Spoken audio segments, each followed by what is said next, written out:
Quand on débute en tant que vidéaste à son compte, calculer son tarif journalier pour baser sa facturation à un client peut être une vraie galère. On va s'appuyer d'informations qu'on a pu glaner sur internet, regarder les tarifs qui sont faits un petit peu par les concurrents sans savoir si cela nous correspond vraiment et savoir si on va pouvoir être vraiment rentable. Donc, dans cette vidéo, on va voir ensemble comment vous pouvez établir votre tarif journalier en se basant sur la rétro-ingénierie. Sachez que pour vous aider, vous allez pouvoir télécharger gratuitement tout de suite un template qui est mis à votre disposition en barre de téléchargement pour suivre pas à pas un petit peu tout ce qu'on va vous présenter. Pourquoi est-ce qu'il faut calculer son temps et le tarif qui est associé? Parce qu'en fait, quand on est vidéaste, on est prestataire de service et ce qu'on vend, c'est notre temps.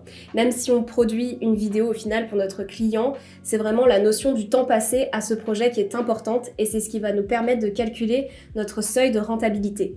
Par exemple, si vous produisez une vidéo pour 600 € mais que vous avez passé 7 jours complets dessus, je pense pas que vous serez rentable très longtemps. Ce qui est vraiment important de retenir, c'est qu'un tarif journalier, c'est vraiment une base pour vous aider à ensuite faire la facturation à votre client. Chaque devis va comporter les spécificités d'un projet, donc c'est-à-dire le coût de déplacement, ensuite le matériel que vous allez utiliser le jour du tournage, la complexité aussi avec le temps de post-production, etc. Si vous devez faire appel à un ingénieur du son pour le mix audio, c'est tous des éléments ensuite que vous allez devoir rajouter à votre devis. Ce qui est important à retenir aussi, c'est qu'il faut être réaliste sur le montant que vous pouvez gagner à l'année en fonction de si vous débutez dans le métier ou si vous êtes un vidéaste qui est déjà un petit peu plus confirmé. Il va forcément y avoir une marge de progression. Donc si vous débutez, la fourchette salariale à peu près que vous pouvez prétendre à l'année, c'est entre 20 000 et 30 000 €. Et si ensuite vous êtes un petit peu plus confirmé, cette fourchette peut aller de 50 000 € à même 80 000 €, voire plus si ensuite vous montez une société et que vous engagez d'autres freelances comme vous et que vous déléguez certaines tâches. Moi, par exemple, personnellement, quand j'ai commencé ma première année à mon compte en tant que vidéaste, j'ai gagné 23 000 € et l'année d'après, j'ai gagné 56 000 €. Donc cela peut vous montrer la marge de progression qu'il peut y avoir lorsque vous débutez et qu'ensuite vous avez un petit peu plus d'expérience. Maintenant, je vais vous expliquer un petit peu la méthode qu'on va utiliser ici, c'est la rétro-ingénierie.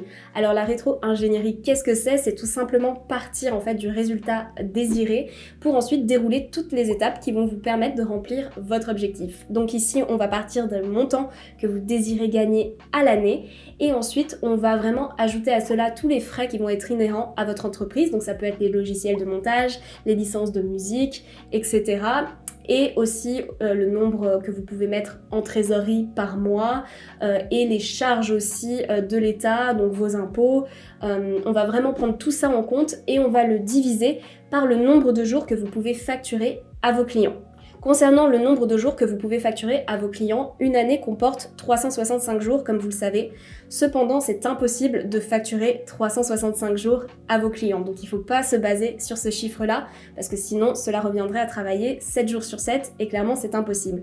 Donc à 365 jours, déjà dans un premier temps, vous allez retirer 2 jours par semaine. Ce seront vos jours de repos hebdomadaires. Donc ça vous enlève déjà 104 jours à l'année. Ensuite à cela, peut-être vous avez envie de prendre des vacances sur l'année, donc on va imaginer 5 semaines de vacances, donc ça vous enlève 35 jours supplémentaires. Et aussi cela peut arriver, nous allons imaginer que vous êtes malade 10 jours sur l'année et il vous reste donc 216 jours à facturer. Sur ces jours restants à facturer, 35% de votre temps sera lié au fonctionnement interne de votre entreprise, donc c'est-à-dire chercher de nouveaux clients, vous former, assurer votre communication, etc. Et cela représente 76 jours sur l'année. Il vous reste donc au final 140 jours réels facturables à vos clients. Maintenant que vous avez toutes ces données en tête, on va pouvoir utiliser le template qui est toujours disponible en barre de description pour calculer votre tarif journalier. Donc voici le template que nous avons créé spécialement pour vous. Tout d'abord, n'oubliez pas de créer une copie sur votre espace que vous allez ensuite pouvoir venir modifier. Donc je vais vous le présenter rapidement tout d'abord et après on va voir un petit peu plus en profondeur ce qu'il comprend. Donc tout d'abord ici, vous avez les cases de votre rémunération minimale et idéale. Qu'est-ce que j'entends par rémunération? Ce que j'entends par rémunération, c'est vraiment la somme que vous allez toucher nette dans votre porte-monnaie tout de suite à la fin du mois et ensuite à la fin de l'année. Ça ne va pas prendre en compte tous les frais de votre entreprise, combien vous devez mettre en trésorerie, etc. Ça va être en gros votre montant net. Donc c'est pour ça qu'à côté, vous avez une case qui correspond en fait au chiffre d'affaires que vous devez encaisser en fonction de la rémunération minimale que vous souhaitez. Donc c'est pour ça que ce chiffre ici est beaucoup plus gros que ce que vous souhaitez gagner net par an ou par mois. Ensuite, en dessous, vous devez vraiment lister tous les frais qui sont inhérents à votre entreprise, que vous avez toujours au cours de l'année ou au cours de tous les mois. Donc là, on ne compte pas les choses que vous faites par projet, c'est vraiment ce qui vous permet de faire fonctionner votre entreprise à l'année. Donc par exemple, on a les frais bancaires, on a le logiciel de montage, la licence de musique, on peut avoir aussi un CRM pour la gestion de vos clients, de vos factures, etc. Vous pouvez également avoir, moi j'ai mis par exemple mon pass Navigo, donc vous si vous avez une voiture, vous pouvez peut-être estimer un petit peu grosso modo les frais d'essence que vous pouvez avoir. Si jamais vous louez un espace de coworking tous les mois, vous pouvez aussi le mettre. Vous pouvez mettre votre assurance de matériel, mais aussi votre internet, votre assurance de responsabilité civile. Enfin, c'est vraiment toutes ces informations-là que vous allez pouvoir mettre ici. Vous pouvez également ajouter des lignes en cliquant en dessous, par exemple, du dernier frais. Vous faites un clic droit et vous faites insérer une ligne au-dessus. Et là, ça vous ajoute une nouvelle ligne. Également, dans ce tableau, vous pouvez modifier les cases qui sont en orange et le reste est calculé automatiquement. Mais pour les frais professionnels précisément, si jamais en fait vous ne savez pas à combien ça correspond par mois parce que c'est une licence par exemple que vous avez payée à l'année, vous pouvez quand même le noter.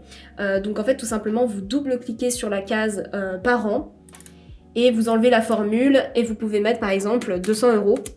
Mais ça va quand même comptabiliser au niveau du chiffre d'affaires, des frais, ça ne change rien.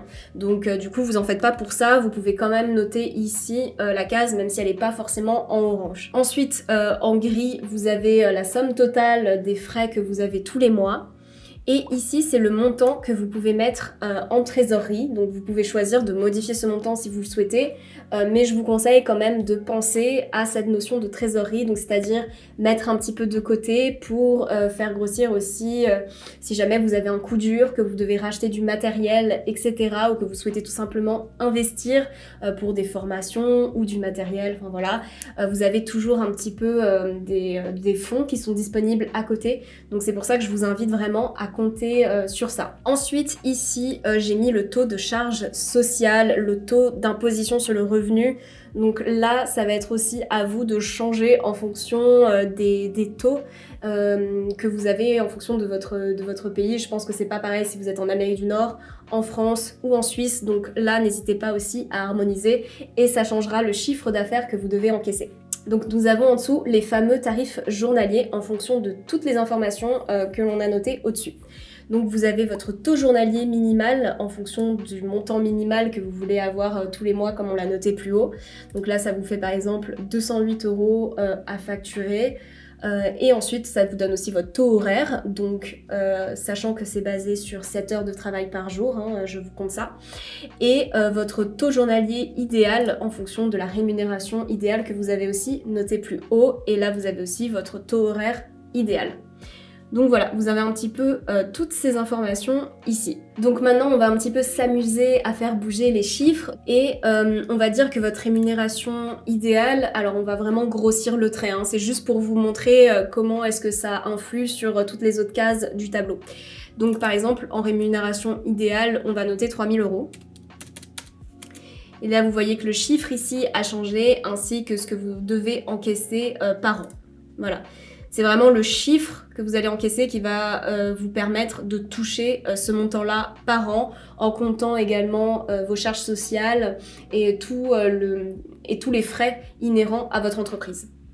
Et donc on voit que le tarif journalier idéal a également changé, il s'est ajusté en fonction de vos objectifs, des objectifs que vous avez fixés plus haut. Et voilà, c'est tout pour ce tableau. Si jamais vous avez des questions ou des commentaires, surtout, n'hésitez pas. Et si vous souhaitez en apprendre davantage sur la production vidéo, comment réaliser des vidéos de qualité professionnelle, mais aussi comment faire un business, jetez un coup d'œil à la formation complète qui s'appelle Filmmaker on the Go. Tous les liens sont en barre de description. Moi, je vous dis à la prochaine fois. Salut!